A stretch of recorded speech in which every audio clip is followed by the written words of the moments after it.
ৰৈ ৰৈ বিনালেতো অসমৰ এতিয়া জাতীয় জীৱনৰ আৱেগ হৈ পৰিছে আৰু সমগ্ৰ পৃথিৱীতে ৭০০টা চিনেমা হলত ৰৈ ৰৈ বিনালে মুক্তি দিছে আৰু জানি আপোনালোকো আচৰিত হ'ব যে ৪টা বজাতেই আৰম্ভ হৈছে চিনেমা।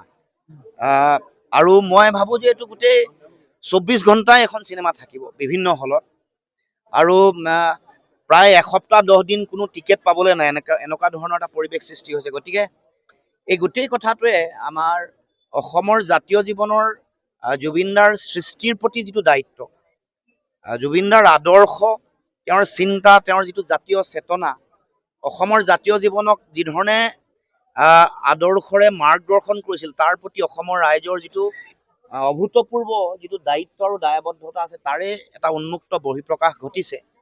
আৰু ৰৈ ৰৈ বিনালে যিটো চিনেমাখনৰ যি নাম তাৰ লগে লগে প্ৰকৃতিয়েও এতিয়া ৰৈ ৰৈ বিনাইছে। চাব এতিয়া বৰষুণো আজিৰ দিনটোতে বৰষুণ দিছে, গতিকে আকাশেও ৰৈ ৰৈ বিনাইছে, প্ৰকৃতিও বিনাইছে। গতিকে এই যিটো জুবিন গাৰ্গৰ মহাপ্ৰয়াণ অসমৰ সমাজ আৰু জাতীয় জীৱনৰ পৰা, এইটোৱে অসমৰ সমাজ আৰু জাতীয় জীৱনক বহু কথা কৈ থৈ গৈছে। সমন্বয়ৰ এটা শক্তিশালী বাৰ্তা দিছে, মানুহৰ মাজত একতা, ভাতৃত্ববোধ, সাম্প্ৰদায়িকতাহীন এখন সমাজ, এইবোৰৰ কথা কৈছে, মানৱীয় প্ৰমূল্যৰ কথা কৈছে। আৰু ৰৈ ৰৈ বিনালে চোৱাৰ পাছত মানুহে আৰু যিবোৰ আদৰ্শ তাৰ গভীৰতালৈ সোমাব পাৰিব। সেইকাৰণে মই সমগ্ৰ অসমবাসী ৰাইজক আহ্বান জনাইছোঁ, এইটো জুবিন গাৰ্গৰ যিটো মহান শিল্পী সত্তা তাৰ প্ৰতি অসমৰ ৰাইজৰ এটা শক্তিশালী বাৰ্তা আৰু শ্ৰদ্ধাঞ্জলি থাকিব, শ্ৰদ্ধা থাকিব।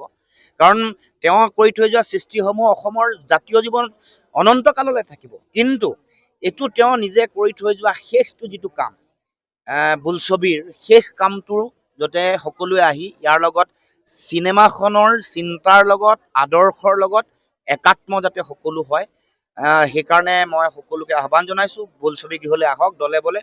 আৰু জুবিনদাৰ আদৰ্শক, তেওঁৰ সৃষ্টিশীলতাক, অসমৰ প্ৰতি কৰি যোৱা কামক সকলোৱে শ্ৰদ্ধা সন্মান জনাওক। প্ৰতিটো বোলছবি গৃহতে জনগণ থিয় হৈ পুনৰ দৃঢ়তাৰে দোহাৰিছে আমাক ন্যায় লাগিবই।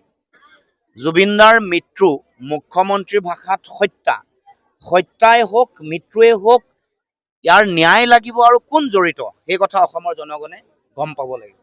কাৰ ষড়যন্ত্ৰৰ বলি হ'ল, কি কাৰণে এই ঘটনা ঘটিলে, কোন এই ঘটনাৰ লগত জড়িত, সকলো কথা পুংখানুপুংখভাৱে অসমবাসী ৰাইজে জনাৰ সম্পূৰ্ণ অধিকাৰ আছে, জানিব লাগিব আৰু ন্যায় পাব লাগিব।